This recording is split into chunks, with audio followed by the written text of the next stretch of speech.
a few minutes to chat with us. Just some of your takeaways after, I know, a tough loss. So what was the mood in the locker room after this one?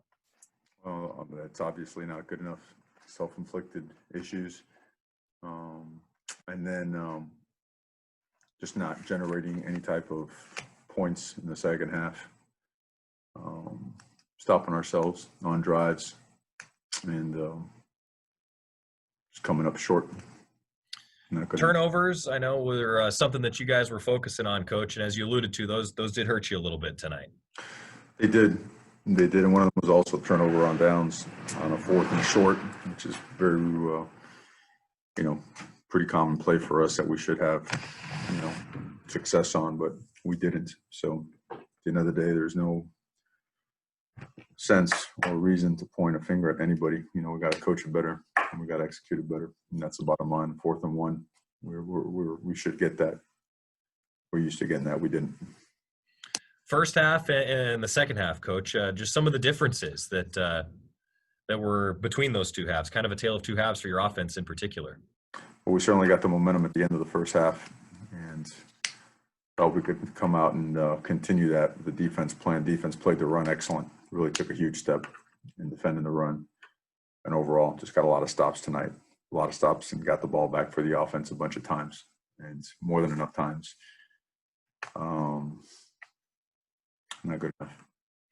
Coach, just finally for me, turning the page now and getting ready for your next game. How do you go about doing that over the next few days? Just like that, and always looking in the mirror and understanding, assessing the film, and making sure, digging deep and all this stuff, because you don't just throw your hands up and say, darn it, we lost. You attack it. All the issues, all the errors. Some of them were repetitive, some of them were not.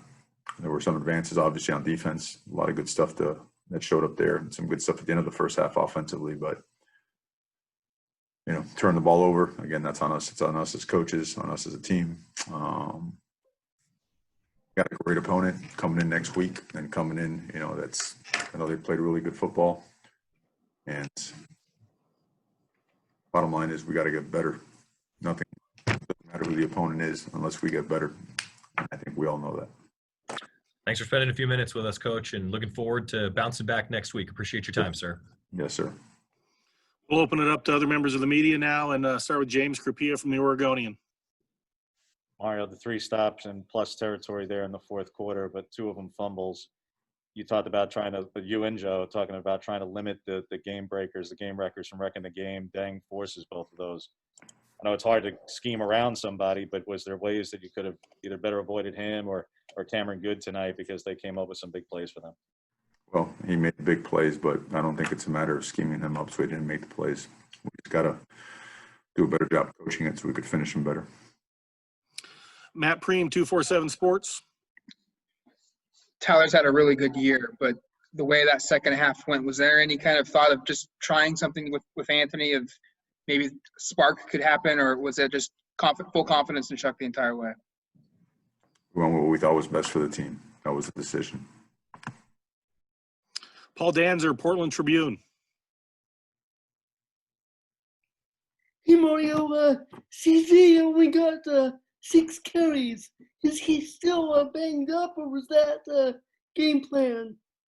It was a little bit, but we felt he was good enough where he could play at a high level. So we're trying to get some other guys involved in the game as well, other guys that have practiced well and practiced hard. But we feel he's more than healthy enough and close to 100%. Eric Scopel, 247 Sports. Were there things offensively, in retrospect, you have done maybe differently, Mario? I know the 2 fourth down, or I should say the 3rd and 4th down runs up the middle, would you like to see a little variation there? And obviously some tough fumbles there. But I mean, kind of what would you, in retrospect, of things you would have done differently, I guess? Well, they're different runs. They're not the exact same run, even though some of the target areas, some of the aiming points are the same. They're different runs, different edges, different number counts on the front side and the back side. Some have sliders, some don't. But we're both very makeable. So, and you run what you game plan, and we game plan what we saw, and it was there. So, obviously, we got to coach it better and execute it better. Kevin Wade, 247 Sports. Coach, any update on Noah Sewell, and then guys like Devin Williams, Drew Mathis, J.J. Greenfield, and Brian Addison? Yeah, those guys were not available to play today, and I think Noah just had a stinger tonight. So I don't know. I don't have all the medical information now post game. James? Mario, it definitely improved as the game went on, but penalties definitely hurt you guys early on. I think it was the most penalties you guys have had this season. Just not a matter of disputing calls or the like, but some of them obviously occurred. What was your take and assessment of just the penalties that took place tonight? Can't have them, very costly. Kept 2 drives going, ended up resulting in points. So not good enough. Penalties. Assess when they were called, why they were called. Got to play cleaner football. Got to play more disciplined football, which means you got to coach more disciplined football. And we do a good job in practice. We have done a good job in practice. There are no little things. Little things are big things. They always end up being big things, and there were big things tonight, and it hurt us. Aaron Fentress, the Oregonian. Coach, I know you're not an excuse maker, but given the craziness of this season, given the youth you have, you lost 12 NFL guys, including the opt-outs. Aren't some of these mistakes and miscues and things that are going on to be expected to some degree? I just think the moment we take on that approach, I think we're just giving in. I think we all know that you essentially lose 2 classes, right, of real good players when something like this happened with opt-outs, and then you have issues week to week. I just think that if we have chosen to play and we're keeping people safe, you got to roll with whatever happens that week. So, and I think it's important for our players to understand that we're not going to give in into anything regarding youth or not having enough time or anything else. I just don't think it's mentally the right thing to do for our guys. We've got to trust them, got to have confidence in them, prepare them as best we can, and then expect to do well. Matt Preem.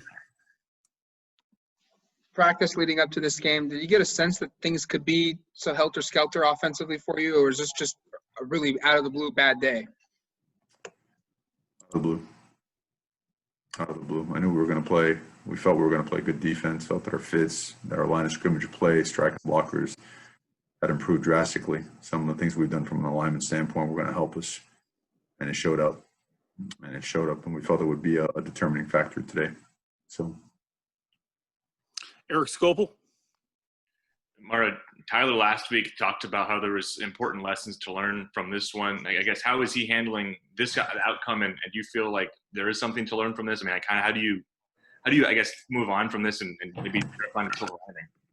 well, I think you could always learn as long as you are willing to fight to the very end, right? And if you're watching your games and if you're not doing everything you possibly can to the very last second, then I think you have major problems. Those are issues. I see a team that's really trying. I see a coaching staff everyone's working their tails off, and we haven't done good enough the past 2 weeks with things that are fixable, but some did and some didn't get fixed. So I see a team that's working to get there, but that fully acknowledges that we've got work to do. Work that you've got to just front up and go and attack and get after, and really not make any excuses, guys. Just not, I get it. I know a lot of times press conferences have that, but in terms of pointing out youth and everything, I'm just not going to do it. So. Tyson Alger, The Athletic. This is just the type of defensive output that you guys have been waiting on for essentially this whole season. Just how hard is it for that group to play like that and just not be able to kind of get the reward for it at the end of the game? I think it should be the opposite. I think it provides a hunger, a spark, knowing that, okay, we've improved, but we're certainly not to the point where we need to be or want to be yet either. I don't think there should be anyone should be content or satisfied, because at the end of the day, you still got to have one more point than the other side. And whether you win 3-2 or 65-64, you got to do it collectively. And Max Torres, Scoop Duck. Mario, one of the big points coming into this season has been replacing all those starters on the offensive line. Do you feel like you're getting any more clarity as far as that offensive line rotation goes through 5 games? Well, those 6 guys are the guys that have deserved to play the most. I do think Dawson is right there. He's right on the edge. He's a good football player, you know. But those 7 guys, I would say, really have separated themselves from the pack. James. With so much, a much better result against the run, Mario. Did you see anything? Did anybody individually stick out to you? Because there were a lot of new names in there on defense. Some out of necessity, some out of just getting more opportunities, and they came through with some plays defensively. Whether it's the interior of the defensive line or linebacker, a lot of guys did make plays for you on the defensive side tonight. Yeah, I was proud of Nick Weavy popping in there, playing linebacker. Proud of Isaac Slade coming back, getting his hand redone, retaped, going back in there. Christian Williams played well. Looks like he played well. I know Austin Fowler's had a tremendous couple of weeks. You can tell on everything he does. He's just he's in that mode. Yeah, same thing with me. So, but I'll have to watch film to see exactly who really stood out, who really did well. Last question goes to Warren Williamson. Mario, as someone who knows the offensive line as well as you do, your assessment of how they played tonight. Obviously, that Cal defense up front played really well tonight. Well, the 4th and 1, 6 out, you know, and I know we had a holding call later that negated a big play down the field. We ended up executing on the rest of the drive, but certainly negated a big play, had us down at the 2-yard line. I'll have to watch the film. You know, I think there's some good moments, and I think there's some other moments that you'd love to have back and finish. We've got to see exactly how we can, you know, put ourselves in best leverage situations, advantage number situations. You know, sometimes, you know, when you read certain defenders, and when you're playing the RPO game, sometimes there's second decisions that could put you in a tough spot or a good spot. Some of that showed up as well. So a little bit of everything, but I know that they're not happy. You know, I know that we got work to do.